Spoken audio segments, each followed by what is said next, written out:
What is going on, guys? Welcome back to the channel. It is Professor Anime, and welcome back to yet again another review for Boruto Naruto Next Generations. This is going to be on episode 28, I believe, of the Boruto series. So without further ado, let's jump into it. So this Boruto episode is titled The Declaration of War. Now, I had a theory, and I think I stated this in my other review of Boruto on episode 27. I could be wrong, however, but I remember I did have a theory that the individual who wants to basically turn back the Mist Village back into the bloody Mist Village wanted to start a war between Konoha and the Mist Village. But of course, in order to do that, you technically have to overthrow the current Mizukage. So in a sense, I guess I was kind of right, but at the same time, I really should have expected the coup d'etat. I mean, before you even try to overthrow your own country, you know, you do need to make sure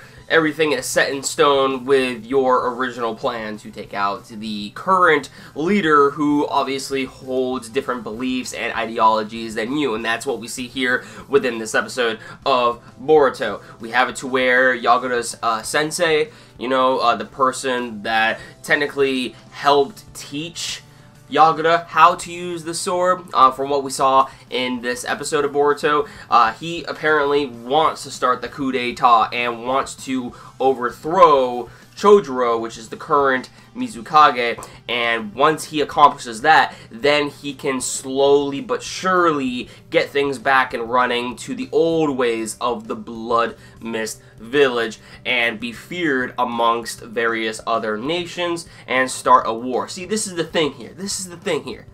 He wants war. He wants blood. These guys, there's something wrong with them. But I gotta say, when it comes down to the villains of this little arc of Boruto that we're in, it's actually kind of exciting. I'm not gonna lie, especially when it ties into other mythos of, you know, the previous generations of the Naruto series, especially regarding the legendary swordsman. Like, I really am intrigued from what these past few episodes of Boruto have shown. They're definitely not the most extravagant, you know, episodes that we have seen of the series so far, but it is nonetheless still interesting to a certain extent, and especially in this episode when we got to see Boruto actually go at it between Yagura's sensei, you know, the villain behind this whole operation. We really didn't see a whole fight play out between these two individuals, but they did, in fact, exchange a few blows. And from what we saw of Boruto in this episode, I gotta say, yo, he was going in. He was going in. I think that was, like, probably the best representation of Boruto's strength right there, where we got to see him, you know, just go out at it with his shuriken and then his Boruto stream. I'm not gonna lie.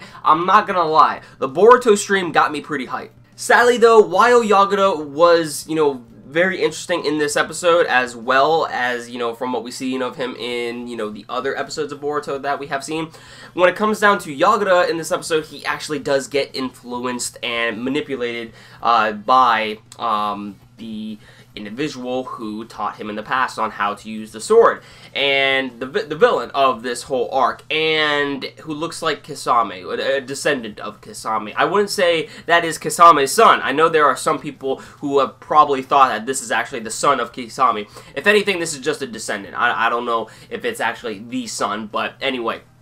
When it comes down to his character, he does influence Yagura to a certain degree, to the point into which, like, he brings upon these other 6 swordsmen who are within his little gang, and Yagura ends up joining them at the very end of the episode, which is kind of like, oh, come on, man, like, did you really just get influenced, you know, by this guy? Like why, man? Like why are you not fighting for your friends, you know? So I don't know, but regardless of that, I mean, the episode I thought was pretty awesome. I mean, I didn't really have too many problems with this episode.